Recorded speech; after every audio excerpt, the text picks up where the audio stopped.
Thank you very much for inviting me to this important occasion. I'm sure I'm going to learn much more than I will teach anyone, but that's generally the case. I want to ask for your forgiveness at the start for giving what is going to be just a kind of very broad introduction to the concept of good governance and its importance, in what respects we should regard it as important. What I'm going to be speaking about is the concept of good governance and its measurement as applied at national levels, but of course I believe that the concept and its underlying measures would have an application, important application, at the municipal and the city level as well, although to my knowledge there is as yet no comparative measure of city or municipal level good governance that would parallel what is done by the World Bank and others. Part of my interest is, and I hope you'll find this interesting, is seeing how what good governance helps to explain, what outcomes it helps to explain. But of course, in a way, the bigger and more important question is, if it explains those things, how do we get to good governance? What actually will promote the achievement of good governance? And that, if we can work that out, then we'll be doing an awful lot to achieve the outcomes with which good governance is associated. So, let me I don't want to go through death by PowerPoint, so let me just put up the slides and highlight a few of the most important points. So I'm just attempting here to define the concept of good government, which is developed by the World Bank, and it's about both process, about how governments are selected and monitored and replaced, and about government capacity, and it's about the respect that citizens will have for their institutions. It's about the legitimacy of government as well.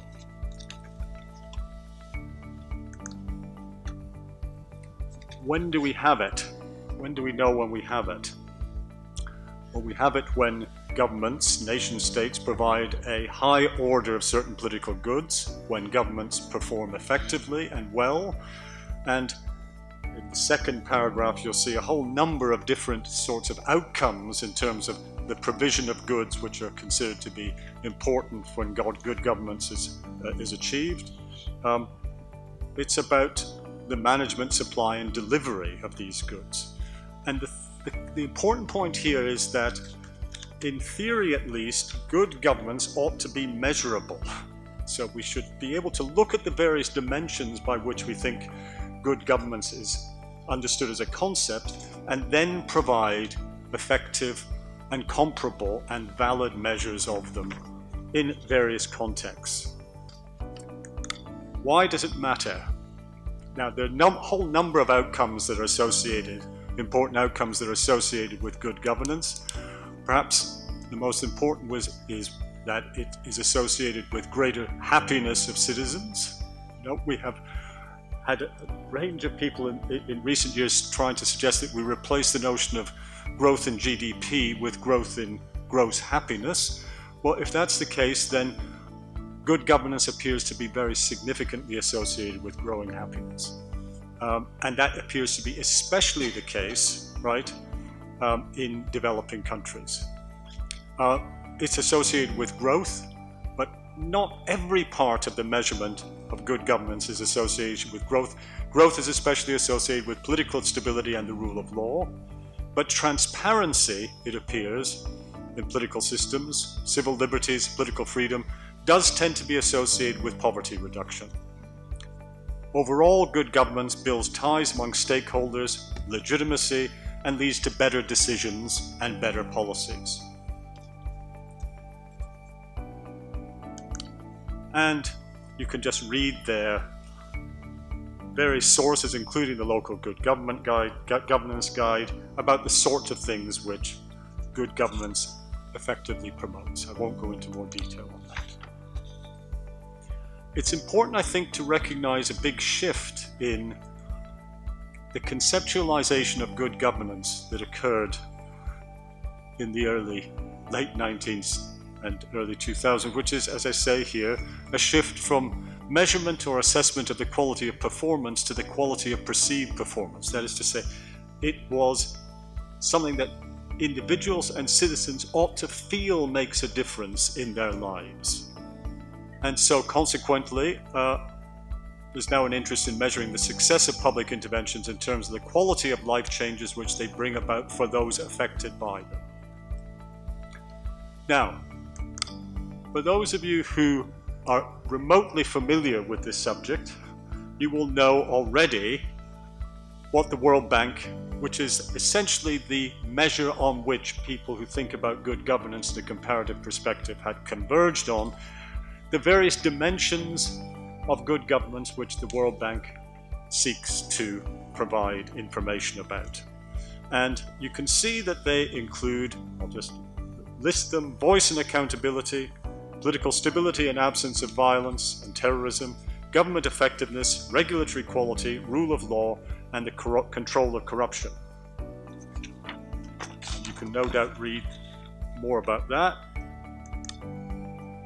These are perceptions-based measures, and so just so you understand where the World Bank comes from on this, they use a variety of different sources, which are perceptions-based, to provide information about countries on each of the dimensions that I just outlined. These include surveys of households and firms, commercial business information providers, NGOs, and public sector organizations. For some people has meant, as they say, kicking away the ladder from understanding real performance that underpins positive perceptions to understanding just the perceptions of them. And some people think that this is not a way to encourage the things which really drive the achievement of good governance.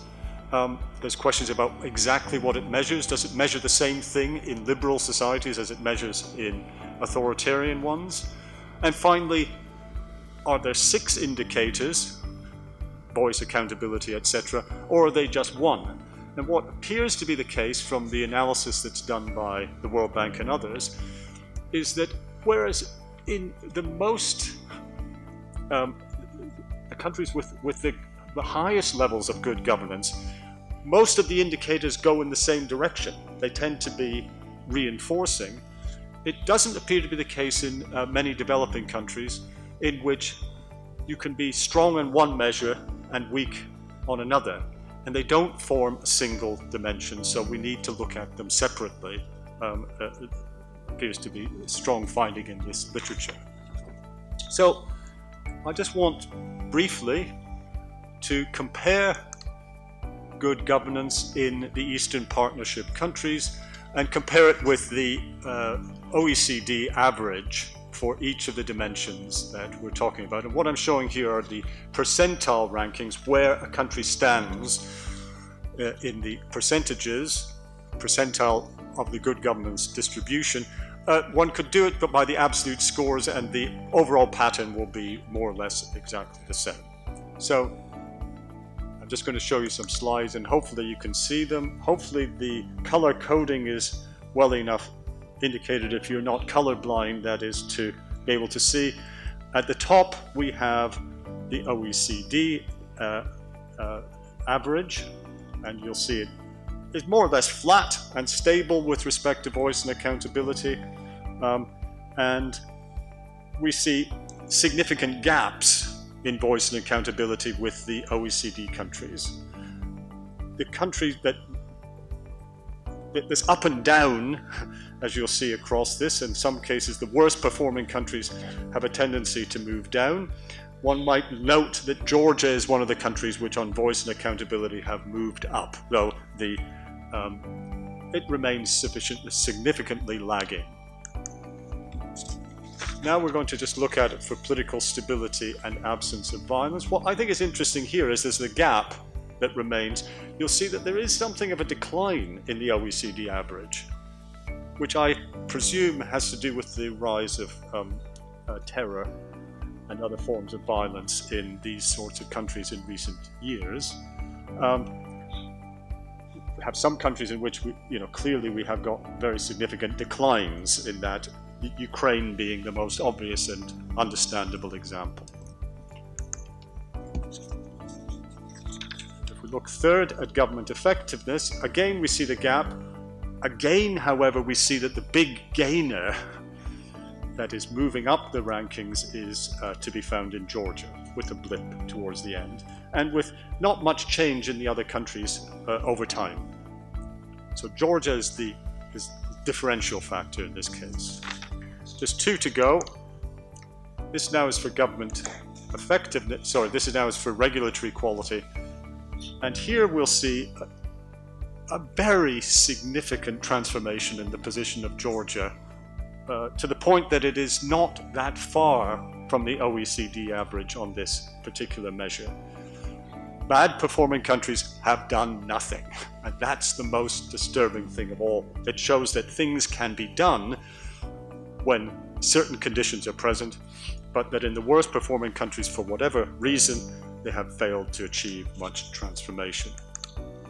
This now is the rule of law. Again, we see a significant lag, but Georgia is again the great gain. And finally, in control of corruption, where one might eyeball that to think that there's slightly less control of corruption in the OECD countries, but clear gain, particularly a gain in Georgia. So let me just conclude briefly, and I hope I haven't gone on for too long, or maybe I should have gone on for longer. So conclude, there's still large lags between the Eastern Partnership countries on average in the OECD rankings on every World Bank governance indicator. But there's clear evidence of success in at least one case on a number of indicators, and that's Georgia, which lags behind on political stability and absence of violence, but has made huge strides in government effectiveness, regulatory quality, rule of law, and control of corruption. So, if you were another Eastern Partnership country, the lesson from this might be study Georgia. Now, what I said at the beginning, that the big question is, I wish I could say I'm such a Georgia expert that I could say why Georgia has been able to succeed or move this. Some of it may have, the difficulties that these countries have, of course, is that there's a communist legacy, as you've rightly said. But the problem with that, now significant amount of time on, is that we see great divergence in the performance despite the communist legacy. Now, it may be that there's something very specific about the communist legacy in Georgia, but I think that's a bit hard to argue for. So there's something else that's doing the work in Georgia which the communist legacy is not explaining. I suppose this is to do with the nature of leadership, and in this case we're talking about leadership at the national level, but I assume that if we want to focus on municipalities, then it's got to be municipal leadership. And I'd just like to refer, if Peter can stand it, to a project that we did in Belarus on regional economic development, in which we found that we compared the success, relative success of regions in Belarus in terms of their economic development. And the best explanation that we found was when there was cooperation across sectors, that when the municipal and regional authorities worked with the private sector and worked with NGOs and built institutional mechanisms for consultation, that was what drove great improvement in regional economic performance. And I would imagine that that would be a great clue to what would work at the regional level here, maybe what's doing it at the national level, because one suspects about Georgia that there's been great institutional leadership commitment to doing change, institutional and international engagement, and building relations with stakeholders. The final thing I would just say is that voice and accountability lag behind in Georgia. They remain lagging. They may be doing slightly better, but that some of the work that has been done by the Harvard Electoral Integrity Study is to look at the various components of the electoral process, right from the moment that people get nominated to how the media will cover, to how the votes are counted. And what we find when we look cross-nationally at electoral integrity is that sustained government intervention with the support of NGOs and international expertise can really improve the electoral integrity of countries, and with that you can improve voice and accountability. So I think there are ways in which looking at electoral integrity can bore down deeply into what will help drive and improve voice and accountability, since that, I would think, is one of the things that Georgia would now wish to catch up on. So let me stop there. Thank you.